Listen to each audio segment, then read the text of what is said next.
அண்மை செய்தி. பகுஜன் சமாஜ் கட்சியின் மாநில தலைவர் ஆம்ஸ்ட்ராங் கொலை வழக்கில் சம்பந்தப்பட்டிருக்கும் ரவுடி நாகேந்திரன் போலீஸ் காவலில் செல்ல மறுத்திருக்கிறார். உடல்நிலை பாதிக்கப்பட்டு வாரம் 2 முறை டயாலிசிஸ் செய்து வருவதாக கூறி போலீஸ் கஸ்டடிக்கு அனுப்ப வேண்டாம் எனவும் நீதிபதியிடம் முறையிட்டிருக்கிறார். விவரங்களை செய்தியாளர் சாலமன் வழங்கி கேட்கலாம். சாலமன் வணக்கம், விவரங்கள் என்னென்ன? பகுஜன் சமாஜ் கட்சியின் மாநில தலைவராக இருந்த ஆம்ஸ்ட்ராங்கை கடந்த மாதம் 5ஆம் தேதி ஒரு கும்பல் படுகொலை செய்தது.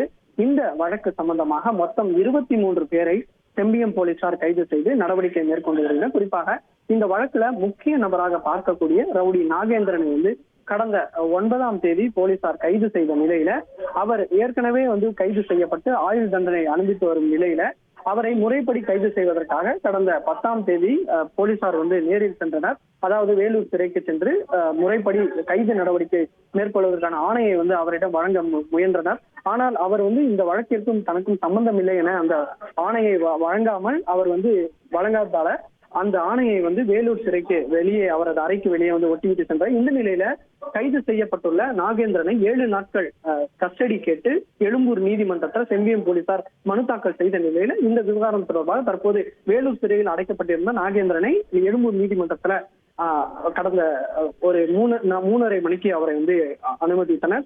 இந்த வழக்கு சம்பந்தமாக நீதிபதி ஜெகதீஷ் இருதரப்பு வாதங்களை கேட்டறிந்தார்.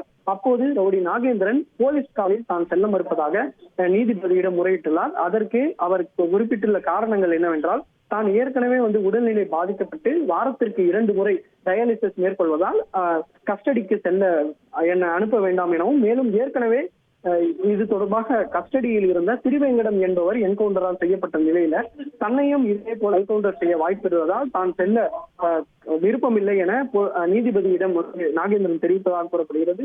குறிப்பாக ஏற்கனவே விசாலாட்சி, அதாவது நாகேந்திரனின் மனைவி விசாலாட்சி தான் தனது கணவரை இந்த வழக்கில் சேர்த்து என்கவுண்டர் செய்ய திட்டமிட்டிருப்பதாக தேசிய மனித உரிமை ஆணையத்துல அவர் புகார் அளித்துள்ள நிலையில தற்போது ரவுடி நாகேந்திரனும் எழும்பூர் நீதிபதியிடம் இந்த கருத்தை முன்வைத்துள்ளார். தான் உடல் நலத்திற்கு தகுந்த பாதுகாப்பு வழங்குவதாக நீதிபதி அளித்த உத்தரவின் பேர்ல தற்போது எத்தனை நாள் கஸ்டடி வழங்கலாம் என்பது தொடர்பாக விசாரணையானது தீவிரமாக நடைபெற்று வருகிறது.